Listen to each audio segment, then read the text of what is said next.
Hi friends, welcome to Aadish சமையல். இன்றைக்கி நம்ம பார்க்க போகிறது மேங்கோ ஐஸ்கிரீம் தான். இப்போ மாம்பழம் சீசன்றதுனால மாம்பழத்தில் நிறைய வெரைட்டி செய்யலாம். இப்போ வெயில் காலத்துக்கு நம்ம ஏற்ற மாதிரியான ஒரு ஐஸ்கிரீம் தான் செய்ய போகிறோம். நம்ம ஐஸ்கிரீம் வீட்லேயே செய்கிறதுனால இது ரொம்ப ஹெல்த்தியானது. இப்போ எப்படி செய்கிறதுன்னு பார்க்கலாம் வாங்க. மேங்கோ ஐஸ்கிரீம் செய்கிறதுக்கு தேவையான பொருட்கள் என்னென்னு பார்த்தலாம். 2 மீடியம் சைஸ் மாம்பழம், நான் 2 கப் பால் எடுத்திருக்கேன். அதாவது டீ குடிக்கிற கிளாஸில் 2 கிளாஸ் பால், 6லேருந்து 7 ஸ்பூன் சர்க்கரை உங்களுக்கு ஸ்வீட்டுக்கு தகுந்த மாதிரி சேர்த்துக்கோங்க. 3 ஸ்பூன் கோதுமை மாவு எடுத்துருக்கேன். நீங்கள் மைதா வேணாலும் சேர்த்துக்கலாம், கார்ன்ஃப்ளவர் வேணாலும் சேர்த்துக்கலாம். நான் வந்து இன்றைக்கி கோதுமை மாவு வச்சு செஞ்சுருக்கேன். இப்போ எப்படி செய்கிறதுன்னு பார்க்கலாம் வாங்க.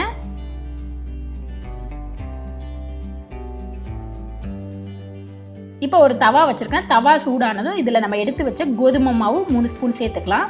இதை லைட்டாக ரோஸ்ட் பண்ணி எடுத்துக்கலாம். அதாவது கோதுமை மாவு வாசனை வரும் இல்லையா, அந்தளவு நம்ம வறுத்து எடுத்துக்கலாம்.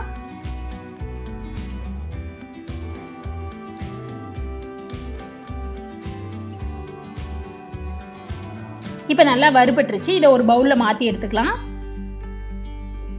இப்போ ஒரு பால் காய்ச்சறதுக்கு ஒரு பாத்திரம் வச்சுருக்கேன். இதில் நம்ம எடுத்து வச்ச 2 கப் பாலை சேர்த்துக்கலாம். இது வந்து 400 mlங்க. இப்போ இது நல்லா பொங்கி வரட்டும்.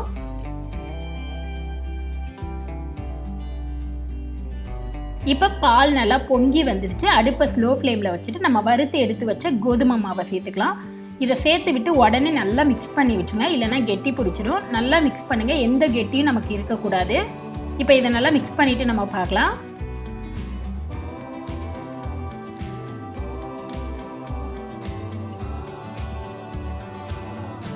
இப்போ பாருங்கள், நம்ம நல்லா மிக்ஸ் பண்ணியாச்சு. இப்போ இது ஒரு 5 நிமிஷம் மீடியம் ஃப்ளேம்லேயே கொதிக்கட்டும். கொஞ்சம் திக்காகி வரணும், அது வரையும் நம்ம கொதிக்க வச்சு எடுத்துக்கலாம். இப்போ 5 நிமிஷம் ஆகிடுச்சு. பாருங்கள், நமக்கு நல்லா திக்காக ஆரம்பிச்சிச்சு. இந்த கன்சிஸ்டன்சியில் இருந்தால் கரெக்டாக இருக்கும். ஏன்னா ஆறும்போது இது கொஞ்சம் கெட்டிப்படும். இந்த ஸ்டேஜில் அடுப்பு ஆஃப் பண்ணிவிடுங்க. இது நல்லா ஆறட்டும். இப்போ நல்லா ஆறிடுச்சு. இதை வந்து ஒரு மிக்சர் ஜாரில் நம்ம ரெடி பண்ணி வச்ச கோதுமை பால் சேர்த்துக்கலாம். இதோட நம்ம எடுத்து வச்ச 2 மாம்பழத்தை நல்லா உள்ளே இருக்கிற பல்பை மட்டும் கட் பண்ணி எடுத்துருக்கேன், அதை சேர்த்துக்கலாம்.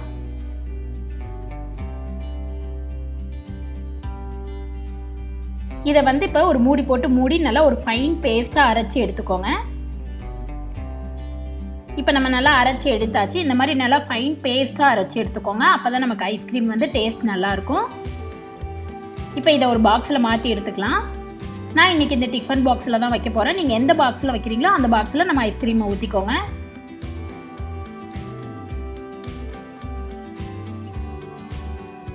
இப்போ நம்ம எல்லாத்தையும் ஊற்றியாச்சு. இதை ஒரு ஸ்பூன் வச்சு லைட்டாக சமப்படுத்திக்கோங்க.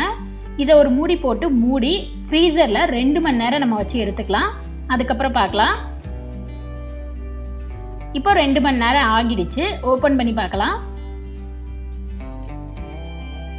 நமக்கு ஐஸ்கிரீம் வந்து லைட்டாக சில்னஸ் வந்திருக்கும், அடியில் கொஞ்சம் ஃப்ரீஸ் ஆக ஆரம்பிச்சிருக்கும். இந்த ஸ்டேஜில் எடுத்து இதை திருப்பி மிக்சர் ஜாரில் இல்லைனா ஒரு பிளெண்டர் வச்சு நம்ம பீட் பண்ணி எடுத்துக்கலாம். இப்போ இதை ஒரு பவுலில் மாற்றி எடுத்துடலாம். நான் இன்றைக்கி இந்த மாதிரி பிளெண்டர் வச்சு தான் பிளெண்ட் பண்ண போகிறேன். நீங்கள் மிக்சர் ஜாரில் கூட போட்டுக்கலாம். இந்த மாதிரி நமக்கு அடிக்கும்போது நல்லா ஐஸ்கிரீம் வந்து சாஃப்டாக டேஸ்ட் நல்லாயிருக்கும். அதனால தான் நம்ம செகண்ட் டைம் இந்த மாதிரி அடிக்கிறோம். இப்போ இதை நல்லா ஒரு 2 நிமிஷத்துக்கு அடித்து எடுத்துக்கலாம்.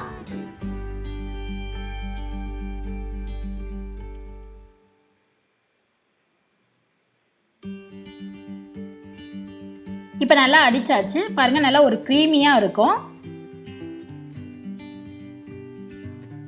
இந்த கன்சிஸ்டன்சியில் இருந்தால் தான் நமக்கு ஐஸ்கிரீம் நல்லாயிருக்கும். இப்போ அதே பாக்ஸில் நம்ம ரெடி பண்ணி வச்ச ஐஸ்கிரீமை ஊற்றிக்கலாம்.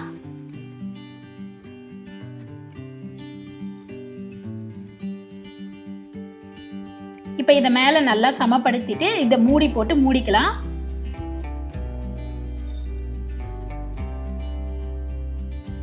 இதை ஃப்ரீசரில் ஒரு 7லேருந்து 8 மணி நேரம் வச்சுக்கலாம். அதுக்கப்புறம் பார்க்கலாம். இப்போ 8 மணி நேரம் ஆகிடுச்சு. நம்ம ஓப்பன் பண்ணி பார்க்கலாம். ஐஸ்கிரீம் வந்து நமக்கு நல்லா ஃப்ரீஸ் ஆகிருக்கு. இப்போ இதை ஒரு பிளேட் எடுத்திருக்கேன். இதில் வந்து நம்ம அந்த பாக்ஸை தலைகீழாக கவுத்து வச்சுக்கலாம். வச்சுட்டு மேலேயும் சைட்லேயும் தட்டி விடுங்க. அந்த ஐஸ்கிரீம் வந்து நமக்கு லைட்டாக மெல்ட் ஆகி வர ஆரம்பிக்கும். அப்படி மெல்ட் ஆகி வரலைன்னா லைட்டாக நார்மல் வாட்டரில் டிப் பண்ணிவிட்டு இருந்தீங்கன்னா அந்த ஐஸ்கிரீம் அப்படியே அந்த ஷேப்க்கு வரும். உங்களுக்கு இந்த மாதிரி வேணான்னா நீங்கள் ஸ்கூப் வச்சு அப்படியே கூட எடுத்துக்கலாம். இதை நீங்கள் கட் பண்ணி வேணாலும் சாப்பிட்டுக்கலாம், இல்லை ஸ்கூப் வச்சு இந்த ஐஸ்கிரீம் ஸ்கூப்பில் கூட வச்சு கொடுக்கலாம் குழந்தைங்களுக்கு. இந்த மாதிரி நம்ம செஞ்சு கொடுக்கும்போது ரொம்ப ஹெல்த்தியாகவும் இருக்கும். நம்ம வீட்டிலேயே செய்கிறதுனால எந்த ப்ரிசர்வேட்டிவுமே நம்ம எதுவும் சேர்க்க மாட்டோம். இது வந்து ரொம்ப டேஸ்ட்டும் நல்லாயிருக்கும். கண்டிப்பாக நீங்களும் ட்ரை பண்ணி பாருங்கள். உங்களுக்கு இந்த வீடியோ பிடிச்சிருந்துச்சுன்னா லைக் பண்ணுங்கள், ஷேர் பண்ணுங்கள், கமெண்ட் பண்ணுங்கள், மறக்காமல் சப்ஸ்கிரைப் பண்ணுங்கள். கூடவே இருக்கிற பெல் பட்டனை ப்ரெஸ் பண்ணுங்கள். அப்போ தான் நான் எப்போ வீடியோ போட்டாலும் உங்களுக்கு நோட்டிஃபிகேஷன் வரும். நெக்ஸ்ட்டு ஒரு நல்ல ரெசிபியில் உங்களை பார்க்குறது வரைக்கும் பாய்.